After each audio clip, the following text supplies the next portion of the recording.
Hello friends, welcome to Cosmos classes. आपका पहले gradient वाला टॉपिक हो चुका है, तो ग्रेडियंट तक आपने कंप्लीट कर लिया है।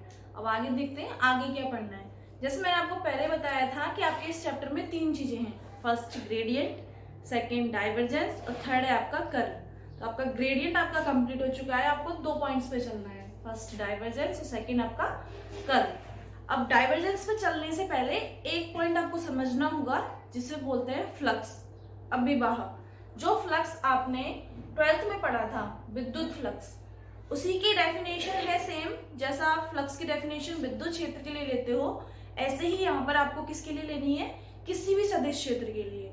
जरूरी नहीं है वो सदिश क्षेत्र आपका विद्युत क्षेत्र ही हो, वो सदिश क्षेत्र आपका कोई भी हो सकता है। तो पहले आप चलते हैं विद्युत फ्लक्स, सॉरी किस पे चलना है आपको, सदिश अभिवाह। विद्युत आपका फ्लक्स ले लो या फिर आप सदिश अभिवाह ले लो। तो आपको चलना है वेक्टर फ्लक्स, जिसे आप बोलते हो वेक्टर सदिश फ्लक्स को अभिवाह। नॉर्मली आप फ्लक्स ही बोलना, हिंदी वर्ड इसका कम यूज में लेते हैं, अभिवाह को फ्लक्स यूज में लेते हैं। अगर हिंदी में भी क्वेश्चन आता है, नॉर्मली फ्लक्स लिखा हुआ आता है, लेकिन हिंदी में आपको आना चाहिए फ्लक्स होता क्या है। ठीक है, तो वेक्टर फ्लक्स पे चलते हैं। जैसे आपने 12th में पढ़ा फ्लक्स, फाई से डिनोट करते हैं। अगर विद्युत फ्लक्स की बात की जाए तो विद्युत फ्लक्स क्या होता है, E vector dot DA vector. क्योंकि यहाँ पर विद्युत फ्लक्स की बात की गई है, तो यहाँ पर कौन सा क्षेत्र लिया गया है, विद्युत क्षेत्र लिया गया है। इसी तरह अगर किसी ए वेक्टर डॉट डीए वेक्टर लिखा जाए, तो यहां ये किसका फ्लक्स होगा, ए वेक्टर का फ्लक्स। तो इसे बोलेंगे ए का फ्लक्स। इसे समझने के लिए एग्जांपल से समझ सकते हो, पानी के एग्जांपल से समझते हैं। जो फ्लक्स होता है वो होता क्या है, किसी भी यूनिट एरिया से आपने कोई भी छोटा सा एरिया ले लिया, इस एरिया से फ्लो कितना हुआ। अब वो फ्लो किसी का भी हो सकता है, या तो ए वेक्टर, अगर इलेक्ट्रिक फील्ड की बात की जाए तो इलेक्ट्रिक फील्ड, मैग्नेटिक फील्ड की बात की जाए तो बी वेक्टर, अगर आपका कोई भी नॉर्मल आप वेलोसिटी की बात करो पानी के लिए तो वी वेक्टर। ऐसे तो किसी भी पॉइंट या किसी भी आपके वेक्टर क्वांटिटी के लिए किसी एरिया से, मैंने ये एरिया माना जिसे बोला डी ए, इस एरिया से निकलने वाली ये क्षेत्र रेखाएं किसको शो करेंगी, फ्लक्स को। तो कितनी रेखाएं इस एरिया से काउंट निकली हुई है, ये आपको फ्लक्स को काउंट करवाती है। ठीक है, एग्जांपल से माना आपने एक स्क्वायर बॉक्स लिया, इसकी सारी साइड्स आपने ए स्क्वायर बोलते हैं तो ए, इस स्क्वायर एरिया से कितना पानी निकलता है, वो पानी का क्या होगा, फ्लक्स होगा। ठीक है, अगर मैं फ्लक्स को किसी क्वांटिटी से डिनोट करूं, जैसे मैंने Q से डिनोट किया पानी के फ्लक्स को, तो Q इज इक्वल टू लिखूंगी मैं V vector dot A vector. A यहां एरिया, V यहां हुआ वेलोसिटी किसकी, वाटर की। अब ये चेक करना है आपको, ये जो आपने फॉर्मूला लिखा है ये सही है या गलत है। आपने डायरेक्ट फॉर्मूला लिख दिया V डॉट A, इससे सिंप्लीफाई करना है ये आपका एग्जैक्ट सही है या गलत है। इसे समझने के लिए आप ऐसे मान सकते हो, माना आपका पानी ऐसे फ्लो हो रहा है इस डायरेक्शन में, और आपको पता है अगर कोई भी आपकी सीड हो तो उसका एरिया एलिमेंट कहाँ होता है, उसका एरिया एलिमेंट उसके प्लेन के परपेंडिकुलर होता है। जैसे अगर ये एक्स वाई, ये किस प्लेन में हो गया, अगर मैं इसको एक्स वाई जेड दूं, तो ये आपका ऐसे अगर रखा हुआ है, मान लिया अगर ये यू है तो ये एक्स जेड प्लेन में है, तो इसके परपेंडिकुलर वाई, और सिंपली इसको एक्स वाई प्लेन में मानो, ये एक्स, ये वाई और ये आपका बाहर जेड। अगर ये एक्स वाई प्लेन में है तो इसके परपेंडिकुलर कौन सी डायरेक्शन हुई, जेड, तो इसका एरिया एलिमेंट जेड डायरेक्शन में। तो आप कोई भी शीट लेते हो, उसका एरिया एलिमेंट उस प्लेन के परपेंडिकुलर डायरेक्शन में होता है। ठीक है, अब आपने ये पानी की डायरेक्शन मान ली कि पानी आपका इस डायरेक्शन में फ्लो हो रहा है। अब आपको प्लेन जो आपने शीट मानी है स्क्वायर की उसे रखना है। अगर मान लिया आपने जो आपने प्लेन शीट रखी है वो इस तरह रखी है,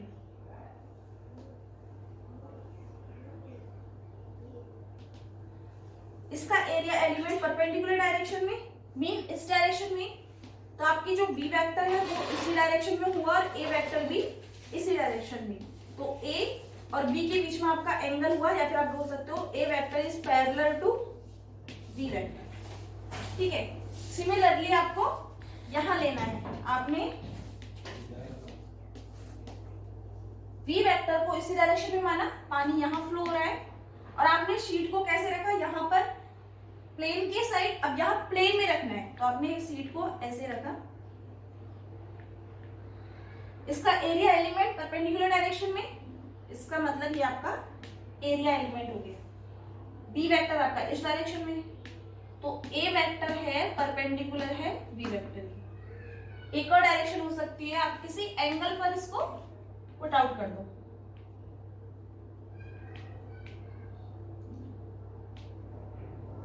ये इसके परपेंडिकुलर डायरेक्शन हो गई, जहां आपका बी इस डायरेक्शन में है तो ये इसका एंगल थीटा हो गया। ये आपका एरिया एलिमेंट, ये आपका बी यहां किसी एंगल पर रखा हुआ है। अब आपको पता है जब आप प्लेन आपका यहां रखा हुआ हो तो पानी आपका बिल्कुल निकल जाएगा। आपका प्लेन पानी ऐसे फ्लो हो रहा है और आपने शीट को यहां रखा हुआ है, पानी इसमें से पास आउट हो जाएगा, मैक्सिमम पानी पास आउट होगा। तो अगर आप यहाँ फॉर्मूला इसको सॉल्व करते हो तो ये फॉर्मूला कैसे खुलेगा, mod of B mod of A cos of theta, जहां पर थीटा किस किस के बीच में एंगल है, वी और ए के बीच में, तो ये वी और ए के बीच में आपका एंगल कितना हो गया 0 डिग्री। तो आप यहाँ पे cos 0 रखते हो तो इसकी वैल्यू कितनी आती है, मैक्सिमम 1, cos 0 की वैल्यू 1 आई है, तो आपकी सिंपल पानी आपका ज्यादा फ्लो हो रहा है। तो यहाँ भी ऐसा ही, आपने जब शीट को ऐसे रखा तो पानी ज्यादा फ्लो हुआ है, आपने शीट को ऐसे रखा है अब पानी आपका यूं फ्लो हो रहा है। अब पानी आपका शीट में से जा सकता है क्या, नहीं, क्योंकि शीट भी ऐसी रखी हुई है, पानी भी ऐसे जा रहा है, तो पानी इसमें से बिल्कुल नहीं जाएगा। तो आप फॉर्मूले में रखोगे बी और ए के बीच में एंगल 90 डिग्री, जैसे ही 90 रखोगे इसकी वैल्यू 0, इसका मतलब आपका पानी का फ्लो क्या है 0। सिमिलरली यहाँ पर अगर कुछ एंगल पर रखोगे तो उस एंगल पर डिपेंड करेगा कि पानी कितना फ्लो हो रहा है, मैक्सिमम तो यहाँ होगा लेकिन उसकी वैल्यू यहाँ पर कम होगी, वो थीटा पे डिपेंड करेगी। इसका मतलब आपने जो फ्लक्स का फॉर्मूला लिखा है डॉट प्रोडक्ट करके वो आपका सही है। तो आप ये तो किसी पानी के लिए कर रहे हो, माना ये पानी के लिए नहीं करके किसी अलग आपने कोई वेक्टर लिया उसके लिए आप प्रूफ कर रहे हो। तो यहां से एक बात आपका आ गई कि अगर कोई आपका ये पार्ट है, कोई भी आपने एक वॉल्यूम वाला पार्ट लिया, उसमें से एक छोटा सा एरिया आपने कट कर लिया, इस एरिया को डीए एरिया बोला, इस एरिया इसके परपेंडिकुलर ये आपका डीए वेक्टर होगा, यहां से आपकी ए वेक्टर लाइनें पास आउट हो रही है। ठीक है, तो इस पूरी सरफेस के लिए आपको फ्लक्स निकालना है तो सबसे पहले इस छोटे पार्ट के लिए निकालना होगा। तो छोटे से पार्ट के लिए निकालोगे तो simple D phi is equal to A vector, क्योंकि आप किसी वेक्टर क्वांटिटी का फ्लक्स ले रहे हो, ए वेक्टर डॉट इस जो आपने क्वांटिटी ली है इसका एरिया वो कितना हो गया डी ए वेक्टर। ये आपका इस स्मॉलेस्ट पार्ट का फ्लक्स हो गया, स्मॉलेस्ट पार्ट में से कितना फ्लक्स निकल रहा है, अगर इस टोटल एरिया से काउंट किया जाए तो इस पूरे का इंटीग्रेशन, तो total flux is equal to integration of area. ये आपने कोई भी सरफेस S1 ली तो इसमें बोलोगे S1, इस पूरे सरफेस S1 के लिए A vector dot D A vector, ये आपका हुआ flux, vector flux, A vector का फ्लक्स। यहां से आपकी क्वांटिटी आ गई है। अब चलते हैं डाइवर्जेंस पर कि डाइवर्जेंस क्या होता है।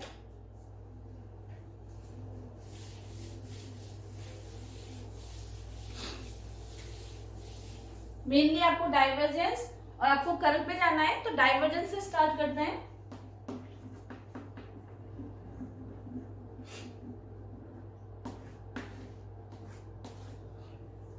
अब आपको मैंने जैसे पहले बताया था कि आपकी कोई भी स्केलर क्वांटिटी होती है तो आप उसका ग्रेडियंट लेते हो, लेकिन अगर आपकी कोई भी वेक्टर क्वांटिटी होती है तो उसका आप डाइवर्जेंस और उसका कर्ल लेते हो। तो आपको डिसाइड करना होता है कि डाइवर्जेंस किसका लेना है और कर्ल किसका लेना है। तो सबसे पहले डेफिनेशन पे चलते हैं कि डाइवर्जेंस होता क्या है। ये तो आपको पता लग गया डाइवर्जेंस निकलेगा किसी का, कोई भी वेक्टर क्वांटिटी का।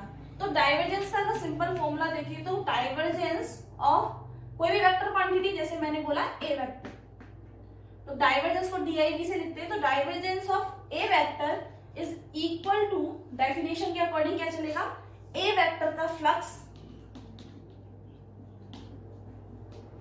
ऑफ ए वेक्टर पर यूनिट वॉल्यूम, इसका मतलब D, limit dv tends to 0।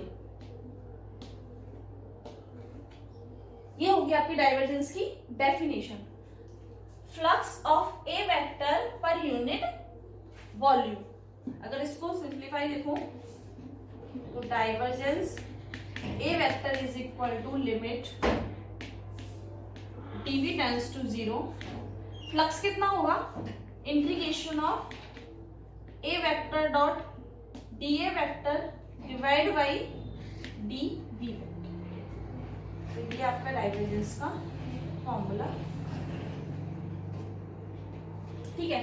अब डाइवर्जेंस का आपका ये सिंपली डेफिनेशन फॉर्मूला है कि डेफिनेशन में ये होता क्या है। आप इसको तुलना करके चलना है। ग्रेडियंट में किया क्या था, ग्रेडियंट में सबसे पहले आपने ग्रेडियंट का फॉर्मूला लिखा था, ग्रेडियंट के बाद में आपने प्रूफ किया था grad five is equal to del five by del N, जो कि इसकी वैल्यू निकल कर आई थी डिफरेंशिएशन फॉर्म में। सिमिलरली आपको भी ये करना है, ये आपका डेफिनेशन फॉर्मूला, फिर आपको इसमें कन्वर्ट करना है इस तरह से। फिर आपने क्या किया था, इसका कार्टेशियन में फॉर्मेशन किया था, जिससे आपको पता लगा था ग्रेड फाइव होता है आपका डेल फाइव, और आई कैप के साथ आपकी जो पूरी वैल्यू आई थी इसके डेल की, वो निकल कर आई थी। सिमिलरली आपको यहाँ प्रोसेस से स्टार्ट करना है। सबसे पहले डेफिनेशन, डेफिनेशन के बाद में आपको इस क्वांटिटी पे आना है कि उसकी वैल्यू क्या होगी, ठीक है। वैल्यू पे चलते हैं। ये आपको याद रखना है डाइवर्जेंस का formula, flux divide by volume. तो डाइवर्जेंस का सिंप्लीफिकेशन देखते हैं। डाइवर्जेंस को समझने के लिए सबसे पहले आपने माना ये आपका कोई क्यूब है,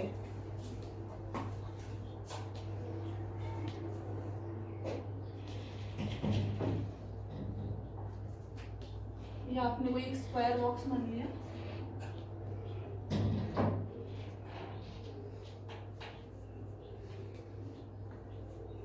कोऑर्डिनेट एक्सिस में इसको डिवाइड करते हैं। ये X axis, Y axis and then Z axis. Coordinates आप अपने अकॉर्डिंग ले लीजिए, K L N N P Q R and then S.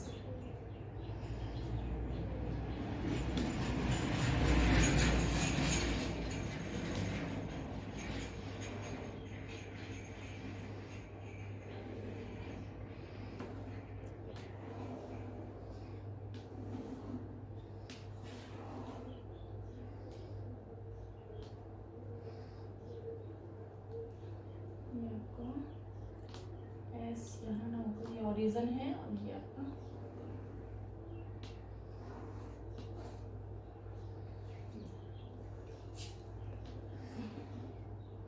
Three D में इसको समझिए।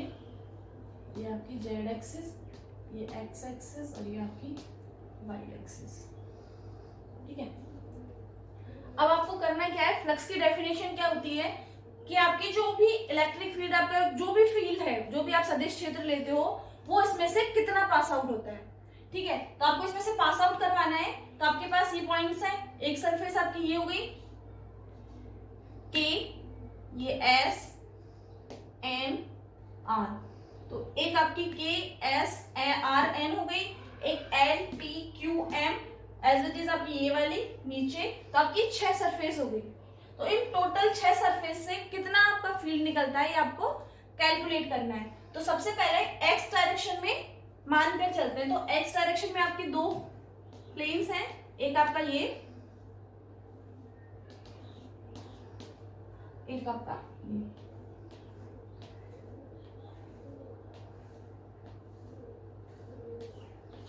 जैसे आपने ये प्लेन मानना है, एक आपका ये। इन दो शीट से कितना फ्लक्स निकलता है ये आपको काउंट करना है। तो फ्लक्स पे चलते हैं। सबसे पहले इस शीट से निकालते हैं। ए आपने डायरेक्शंस में डिवाइड कर लिया। आपका कोई भी ए वेक्टर है,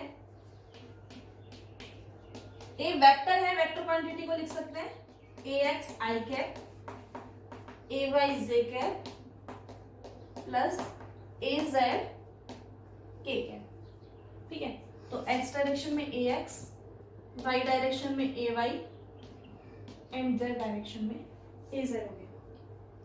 ये आपका ओरिजिन, आपने मिड पॉइंट माना है, यहां से यहां तक की वैल्यू आप, ये पूरा आपका एक्स, ये पूरा वाई एंड ये पूरा आपका जेड। तो आप पॉइंट पे चलते हैं। एक्स डायरेक्शन में चल रहा है तो सबसे पहले निकालते हैं L M Q P, L M Q P. इस पृष्ठ से निर्गत फ्लक्स,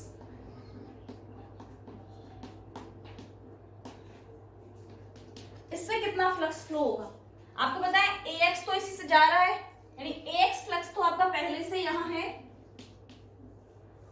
आपको चलना किस डायरेक्शन में है, एक्स डायरेक्शन में। तो एक्स डायरेक्शन में ए एक्स में कुछ चेंज आएगा। मिड पॉइंट पर हो आप, तो यहां से यहां तक की डिस्टेंस टोटल डी एक्स है, तो ये आपकी होगी डी एक्स बाई 2। तो यहां से यहां तक जाने पर आपका जो ए एक्स है उसमें चेंज कितना होगा, ए एक्स में चेंज एक्स डायरेक्शन के रेस्पेक्ट में कितनी डिस्टेंस चलने पर, डी एक्स बाई 2। तो ये आपका चेंज हुआ है। तो आप simply L M Q P plus से निर्गत फ्लक्स को लिख सकते हो। A X direction positive direction में जा रहे हो तो प्लस ए एक्स में change with respect to X, वो भी कितनी डिस्टेंस पर, डी एक्स बाई 2। ठीक है, सिमिलरली आपको इस पृष्ठ पे आना है। कौन सी पृष्ठ है ये, के एस आर एन। इस पृष्ठ पर आगत फ्लक्स, आगत मतलब हो गया आपका आने वाला फ्लक्स, क्योंकि आपके इलेक्ट्रिक फील्ड लाइंस अगर ऐसे निकलेंगे तो इस प्लेन पर तो आने वाला और इस प्लेन से जाने वाला। तो इस प्लेन पर टोटल आगत फ्लक्स कितना होगा, इस पर आने वाला फ्लक्स AX है, AX आपका यहीं से आएगा। AX आया है और नेगेटिव डायरेक्शन में कुछ कमी है, इसका मतलब आपका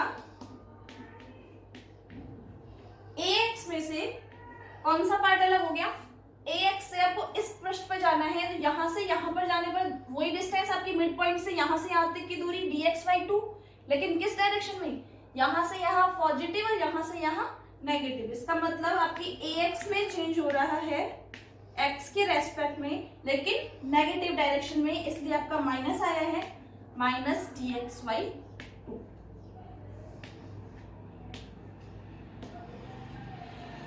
ये आपका निर्गत फ्लक्स, ये आपका आगत फ्लक्स। आपको पता है ये फ्लक्स आपका आ रहा है, ये फ्लक्स आपका जा रहा है, तो टोटल x डायरेक्शन में से इसमें से पास आउट होने वाला फ्लक्स क्या होगा, इसमें से इसको सब्ट्रैक्ट कर दीजिए तो बीच में आपको पता लग जाएगा यहां से कितना फ्लक्स पास आउट होगा। ठीक है, तो आपको सब्ट्रैक्ट करके टोटल x डायरेक्शन में निकालना है। तो x डायरेक्शन में कुल निर्गत फ्लक्स,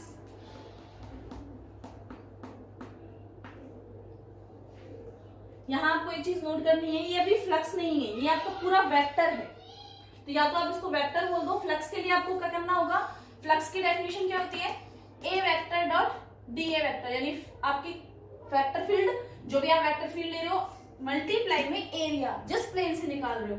तो आपने एल एम क्यू पी से इतना तो निकाला है वेक्टर फील्ड, एरिया कौन सा होगा, इसको एरिया से मल्टीप्लाई करना है।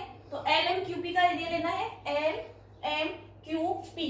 किस प्लेन में है ये आपका z, ये आपका y।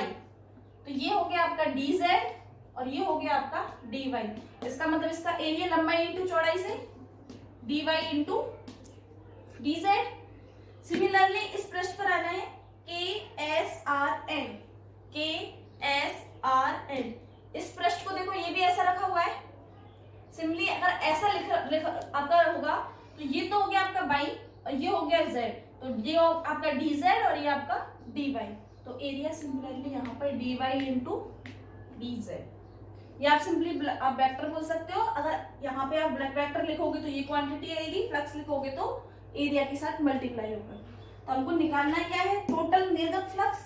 निर्गत फ्लक्स निकालोगे तो निर्गत माइनस आगत, ये आपका निर्गत del ax divide by del x into tx/2 into dy dz minus ये वाला आपका मिलेगा ax minus del of ax divide by del x into dx/2 into dy into dz। Subtract करेंगे, ये दोनों क्वांटिटी दोनों में कॉमन, ax से ax कैंसिल हो जाएगा, ये पॉजिटिव माइनस माइनस पॉजिटिव हो जाएगा, दोनों ऐड हो जाएंगी तो dx/2 और dx/2 तो dx हो जाएगा। तो सिमिलरली आप इसको सॉल्व करोगे तो ये आपका आ गया del ax divide by del x into dx dy dz। तो x डायरेक्शन में कुल आपका निर्गत फ्लक्स कितना हो गया, del ax divide by del x into dv। तो ये आपका वॉल्यूम है, वॉल्यूम बराबर क्या हो गया dx into dy into dz। तो x डायरेक्शन में आपका कुल निर्गत फ्लक्स आपका ये होगा। इसी से तुलना कर अगर आप y और z का निकालो तो y में कितना हो जाएगा, del ay divide by dy del y into dy। z में निकालोगे तो यहाँ az और z क्वांटिटी आ जाएगी। तो टोटल इस पूरे वॉल्यूम से निर्गत फ्लक्स क्या होगा, इन तीनों को ऐड करोगे तो आपका टोटल फ्लक्स आएगा। ये अभी आपका सिर्फ x डायरेक्शन में है तो y और z के लिए लिखते हैं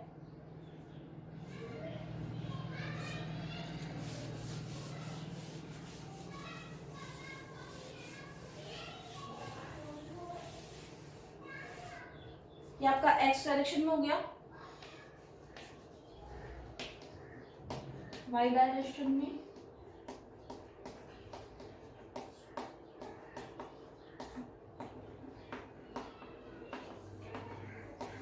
तुलना से आपने लिखा है del ay divide by del y into dv। Similarly z direction में आपका कुल निर्गत flux is equal to del az divide by del z into dv।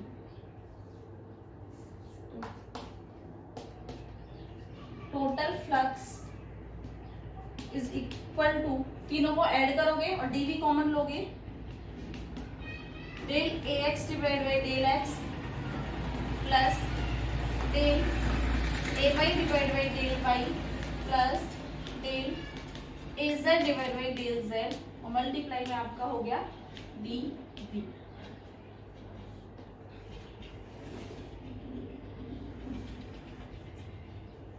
ये आपकी क्वांटिटी यहां से आ गई। अब आपको यहाँ पे नोटिस करना है, जैसे आपका पहले आया था वहां पर, यहाँ आपकी वैल्यू निकल कर आई थी i into del ax upon del x। a आपका a आया था 5 मान लीजिए क्योंकि स्केलर क्वांटिटी तो 5, j कैप करके डेल 5 बाई डेल y और k कैप कर तो आपने इसको सिंप्लीफाई किया था कि थी क्या क्वांटिटी, ऐसे ही आपका यहाँ आया है। अब ये क्वांटिटी है क्या, कहाँ से आई है, इसे निकालना है। तो इसे निकालने के लिए आप एक एग्जांपल समझ सकते हो। इससे अगर मैं डेल डॉट ए वेक्टर निकालूं तो क्या आएगा, डेल किया था, डेल ऑपरेटर आप निकाल चुके हो, I cap del divide by del X plus J cap del divide by del Y plus K cap del upon del Z. A vector क्या है, A X I cap, A Y J cap, A Z K cap. ठीक है, बीच में आपका dot product, simply multiply नहीं है, यहाँ पे डॉट प्रोडक्ट किया है मैंने। अगर डॉट प्रोडक्ट करते हैं ए डॉट बी आप वेक्टर निकालते हो तो आई कैप को आई कैप के साथ, जे कैप को जे कैप के साथ और के कैप को के कैप के साथ। यहाँ भी ये करना है, आई कैप को आई कैप के साथ, जे कैप को जे कैप के साथ और के कैप को के कैप के साथ मल्टीप्लाई करना है। आई कैप को आई कैप के साथ मल्टीप्लाई करूंगी तो I cap into I cap 1 dot product में, और आपका सिंपली बचेगा del A X divide by del X, J के साथ आपने किया है तो similarly del A Z divide by del of Z. ये किसकी वैल्यू निकल कर आई है, डेल डॉट ए वेक्टर की, जो कि आपकी ये क्वांटिटी है। इस वैल्यू को यहां पुट करते हैं और टोटल फ्लक्स की वैल्यू लिखते हैं। टोटल फ्लक्स हमें पता है ए वेक्टर का लिया गया है, तो टोटल फ्लक्स क्या होता है, integration of A vector dot D A vector, flux की क्वांटिटी ये है, इज इक्वल टू, इसकी वैल्यू आपकी निकल कर आई है del dot A vector multiply में डीवी। यहां से डेल डॉट ए की वैल्यू निकालो,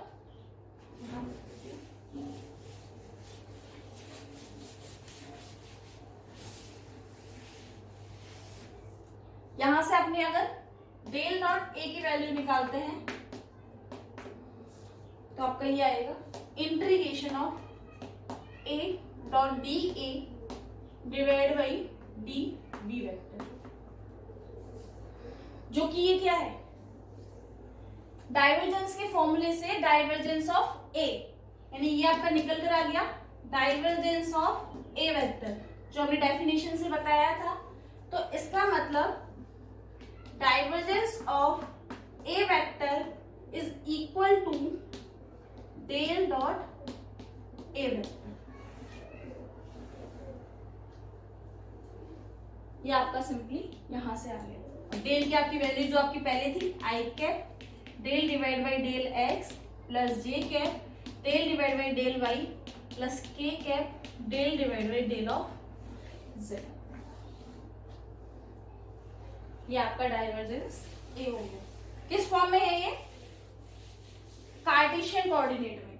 इस पूरे टॉपिक को कार्टेशियन कोऑर्डिनेट में बोल सकते हो क्योंकि यहाँ पर एक्स वाई जेड के साथ आ गया। तो कार्टेशियन कोऑर्डिनेट में आपके कार्तीय निर्देशांक में डाइवर्जेंस को किस तरह लिखना है, इस फॉर्म में लिखा जाता है divergence A is equal to del dot A vector.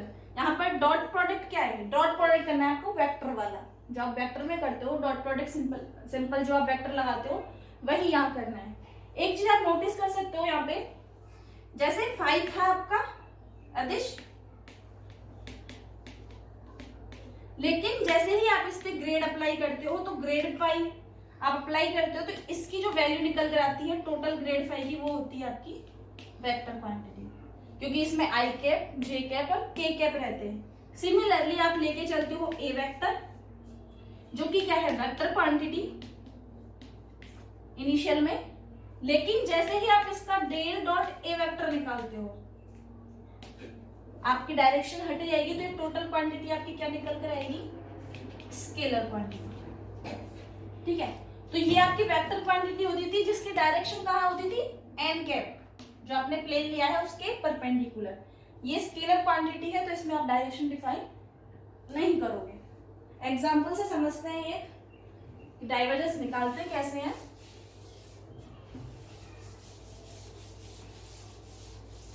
Simple सा एग्जांपल लिखा है, मैंने माना कोई ए वेक्टर है I cap plus 4x² y cube J cap plus z³ K cap. ये आपकी कोई वेक्टर फील्ड दे दिया और आपसे पूछा है डाइवर्जेंस ऑफ ए क्या होगा, या फिर आपको सिमिलरली ऐसे बोल सकता है डाइवर्जेंस ए क्या होगा। तो आपको पता है डाइवर्जेंस क्या होता है, डाइवर्जेंस ऑफ कोई क्वांटिटी का निकालोगे तो उसे लिखते हैं del dot A vector. Del की वैल्यू आप पुट करोगे I cap del divide by del X plus J cap del divide by del Y plus K cap del divide by del Z. यहाँ आपने किया डॉट प्रोडक्ट, ए वेक्टर की quantity रखनी है तो आपने ये पूरा ए वेक्टर यहाँ पुट किया, 3x² z I cap plus 4x² y cube z cap plus z cube k cap. Dot product में i को i के साथ, y को y के साथ और z को z के साथ करते हैं। तो i का i कैप के साथ, तो i cap dot i cap आपका 1, i cap dot j cap 0, i cap dot k cap आपका 0। तो सिमिलरली आपका i का i के साथ होगा तो i डॉट i 1 हो गया, तो del divide by del x, quantity होगी 3x² z। ऐसे ही y का y के साथ और z का z के साथ, के क्वांटिटी के साथ, ये आपका अलग अलग हो गया। जबकि आप ग्रेड करते थे तो ग्रेड में डॉट प्रोडक्ट नहीं होता था, यहाँ जो टोटल क्वांटिटी होती थी एक स्केलर क्वांटिटी होती थी और वो तीनों से अलग अलग मल्टीप्लाई होती थी। जबकि आप डॉट प्रोडक्ट करते हो तो i को सिर्फ i से मतलब है, j को सिर्फ j से और k कैप को सिर्फ k कैप से मतलब है। आपने ये अलग अलग सिंप्लीफाई कर दिया। इसका x के रेस्पेक्ट में डिफरेंशिएशन करोगे तो 6xz प्लस y के रेस्पेक्ट में करोगे तो 12x² y² प्लस 3z²। ये आपका आ गया डेल डॉट ए वेक्टर। पहले जो आपके ग्रेडियंट में क्वेश्चन होते थे सिमिलरली यहाँ भी हो सकते हैं। आपका ग्रेड पूछ ले किसी पॉइंट पर 1, 2, 3 पर क्या हो गया, 4, 6, 7 पे क्या होगा, तो आपको सिंपली x और y और z की वैल्यू रखनी होगी। आपके सारे सिमिलर क्वेश्चन जो आपने ग्रेडियंट में किए थे यहाँ भी उसी पैटर्न पर होंगे, बस उसमें स्केलर फंक्शंस लेते थे, यहाँ पर वेक्टर फंक्शंस लोगे। अगर आपका r में वैल्यू दी जाए वहां आप क्या करते थे, r वेक्टर और आपका मॉड r निकालते थे। मॉड r को जो आपकी स्केलर क्वांटिटी होती थी उसमें r दिया होता था, उसे x y z में कन्वर्ट करते, फिर आप यहाँ पे अप्लाई करते, यहाँ आप वो क्वांटिटी लिखते, यहाँ आप x y z में कन्वर्ट की हुई होती, उसे मल्टीप्लाई करते और सॉल्व करते। यहाँ भी यही करना है। अगर आपका r में वैल्यू कोई दी हुई हो r वेक्टर में, उसे सबसे पहले x y z में कन्वर्ट करना है, फिर आपको सिंप्लीफाई करना है और उसके बाद में अगेन उसको r वेक्टर में कंप्लीट करके सॉल्यूशन निकालना है। तो आप इसे देखिए, दूसरे एग्जांपल पर चलते हैं। अगर आपको इन क्वेश्चंस में कोई भी डाउट आता है तो कमेंट बॉक्स में कमेंट कीजिए, आपके सॉल्यूशंस किए जाएंगे। जो भी आपकी प्रॉब्लम होगी आप एक बार सॉल्व कीजिए सारे क्वेश्चंस।